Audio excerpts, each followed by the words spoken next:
कि सतगुरु संगत छोड़ के चाहे लाख वर्ष जप कीन, इंद्री कर्म ना मोक्ष होवे फिर काल के अधीन। जो भक्त कुछ दिन इस भक्ति को करके किसी भी कारण से दुर्भाग्य उनका होता है, वो विमुख हो जाते हैं, वो भक्ति यहाँ से यहाँ आना छोड़ देते हैं, गुरुजी से उसका अपना संपर्क समाप्त कर लेते हैं।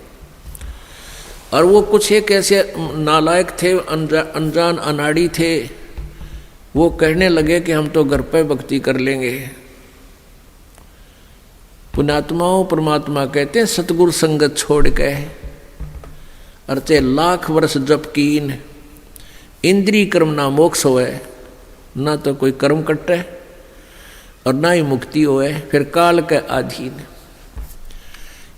पुण्यात्माओं हमें यहाँ से 21 ब्रह्मांड काल के और सात संग ब्रह्मांड इस परब्रह्म के, इनको पार करके जाना है। और जब यहाँ से भक्ति युक्त प्राणी चलता है, यदि उसके साथ सतगुरु नहीं है, वो नहीं जा सकता 10 कदम भी। रास्ते में पता नहीं कितने कितने बखेड़े हैं। ये काल का बहुत भयंकर जाल है। हमने उन्हीं रास्तों से जाना होता है जैसे हम शरीर में ही हमारे कमल बने हुए हैं। इन कमलों में से हम चलेंगे तो सबसे पहले गणेश जी का लोक आवेगा, और गणेश जी के लोक में हम जाएंगे, गुरु जी साथ होंगे, तो वहाँ आपका अकाउंट क्लियर करा के आपको फिर आगे ले चलेंगे। और यदि सतगुरु साथ नहीं है और आपकी पिछली पुण्य कमाई पिछली है और आप गुरुद्रोही बने नहीं, वैसे भक्ति छोड़ दी, आना बंद कर दिया, तो वो जो पिछले उस दौरान गुरु जी के संपर्क में रहने के दौरान जो तुमने भक्ति की, ये 7 मंत्र की या 2 मंत्र सतनाम की और सार नाम की, तो गणेश जी का जो जाप आपको दिया जाता है उन 7 प्रथम मंत्र में, उस मंत्र की कमाई से आप जी पहले गणेश जी के लोक में जाओगे। और वहाँ पर इतने नाच गाने डांस, बड़ी पता नहीं कितने हर तरह की, यानी आत्मा वहाँ जाती है तो उसका सूक्ष्म शरीर होता है, स्त्री जाती है तो स्त्री वाला ही होता है, पुरुष जाता है तो पुरुष वाला ही होता है। तो प्रत्येक लोक में जाते ही वहाँ हर तरह के नाचने गाने बकवाद, तो अकाउंट कराना तो भूल जाते हैं, उस रेस्टोरेंट में भ्रमित हो जाते हैं।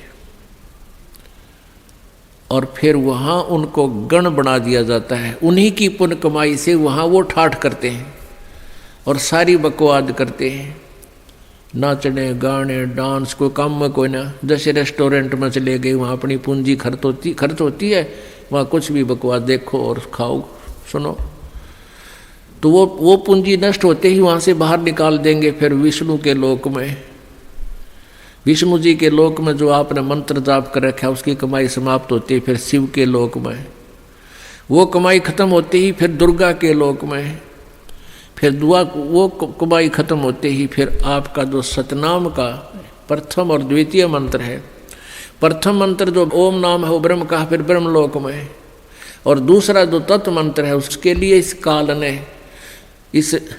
अपने एक ब्रह्मांड में ब्रह्मलोक में ही अलग से नकली सतलोक अलखलोक अगमलोक नामी लोक की रचना रच रखी है।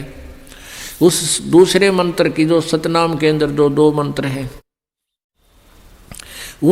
उसकी कमाई से उसको ऊपर नकली सतलोक में छोड़ देते हैं। और जिसने तीसरे नाम का भी जाप कर रखा है उसके लिए काल ने वो आगे के अलखलोक और अगमलोक और बना रखे हैं नकली, उनमें पड़ा रहे। और जब इसका कत्ती सारा नाश होले भक्ति का, फिर नरक में ठोक देते हैं। यानी इस प्रोसीजर में हजारों युग बीत जाते हैं, उसको पता भी नहीं चलता त्रिगेला के बिरान माटी हो रही है। तो सतगुरु कहते हैं शिव मंडल ब्रह्मापुरी चाहे विष्णु लोक में हो, अमरे गुण भूले नहीं तो आड़ छुटाऊं तो। अब कई पुण्यात्मा कोई ज्ञान तो खूब सुन लिया और कोई दुर्भाग्यवश यहाँ से दूर भी हो गए, तो वो फिर इससे या तो शिव मंडल में, शिव के लोक में, या ब्रह्मा के लोक में, या विष्णु के लोक में जा रहा है, फिर वहाँ कमाई वह मौज मार रहा है, तो उसके हृदय में यो ज्ञान अंतःकरण में समाया हुआ है। तो उसको याद आएगा कि गुरु जी तेन्यू क्या करते।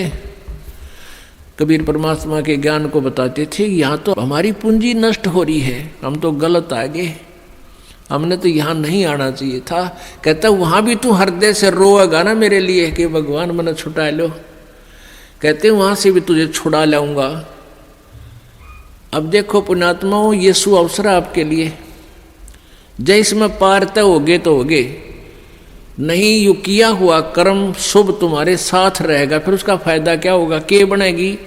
परमात्मा कहते हैं शिव मंडल ब्रह्मापुरी चाहे विष्णु लोक में हो और हमारे गुण बोलना नहीं थे, वहाँ भी आण छुटाऊँ तो ही। मान ली आप चले गए गुरु जी से, यहाँ से विमुख हो गए और आप चले गए विष्णु जी के लोक में, और वहाँ आपको याद आ गई, ओहो रही हम तो गलत आ गए भगवान, यहाँ तो बहुत गलत आ गया, हमारी पूंजी नाश होगी।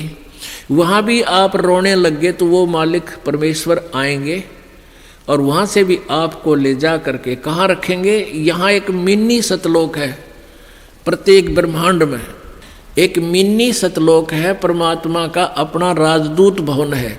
जैसा प्रत्येक देश में प्रत्येक देश का एक राजदूत भवन होता है, ऐसा परमेश्वर का एक स्थान है। तो उन आत्माओं को जिनकी पूंजी व्यर्थ ना होने दी, जिन याद आ गई, उनको वहाँ से लेकर वहाँ रख देंगे अपने मिनी सतलोक में और बीज रूप में। और वहाँ परमात्मा के लोक में, मिनी सतलोक में परमेश्वर की तरफ से सब आपको सुविधाएं आहार मिलेंगे, उससे आपकी पूंजी नष्ट नहीं होगी। उस वापस फिर उस पूंजी के आधार से आपको फिर पटकेगा परमात्मा सतयुग में। सतयुग में आप हजारों लाखों वर्ष जियोगे, लेकिन साधना गलत करोगे, क्योंकि आप नीचे आने के बाद भगवान की कति नहीं मानते और जैसा भी काल ने भ्रमित कर रखा है वही साधना पर लगे रहोगे। लेकिन वो सुविधाएं, वो सुख आपको होंगे पूर्व जन्म की कमाई से, भक्ति से। और आप सोच रहे होगे कि मैं जो भक्ति कर रहा हूँ, ये साधना कर रहा हूँ, मुझे इसी से सुख है। इस प्रकार सतयुग त्रेता द्वापर में आप अपने पुण्यों का नाश कर लोगे, कभी राजा बनोगे, कभी पृथ्वीपति बनोगे, कभी स्वर्ग में जाओगे हैं, और फिर आप कलयुग में होगे। और कलयुग में आपका मानव जन्म होगा, फिर यही प्रोसीजर फिर होगा आपको, फिर कभी आकर के हजारों लाखों युगों के बाद ये सुअवसर प्राप्त होगा। जो परमात्मा की शरण में नहीं रह पाए, अभी आपको बताया 2 प्रकार भक्ति नाश होता है। एक तो परमात्मा से विमुख हो गए और उन्होंने अपने सभी मंत्रों की कमाई ऊपर ब्रह्मालोक, विष्णुलोक, शिवलोक, दुर्गालोक, ब्रह्मलोक और अलखलोक, अगमलोक में नकली में समाप्त कर दी। उसने तो कई लाख युगों के बाद फिर मनुष्य जीवन यहाँ पृथ्वी पाओगा, और फिर सतयुग त्रेता द्वापर में जो शेष कमाई है वह खोएगा। फिर कलयुग में ही, किसी कलयुग में दाव लगे तो लगे इस समय जन्म होने का।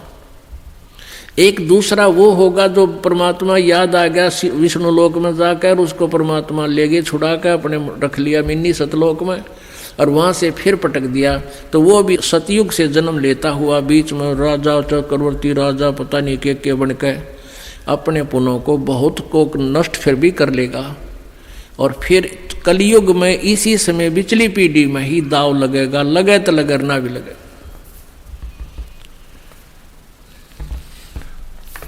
तो परमात्मा कहते हैं सतगुरु संगत छोड़ कर लाख वर्ष जप कीन, इंद्री क्रमना मोक्ष होवे फिर काल के अधीन।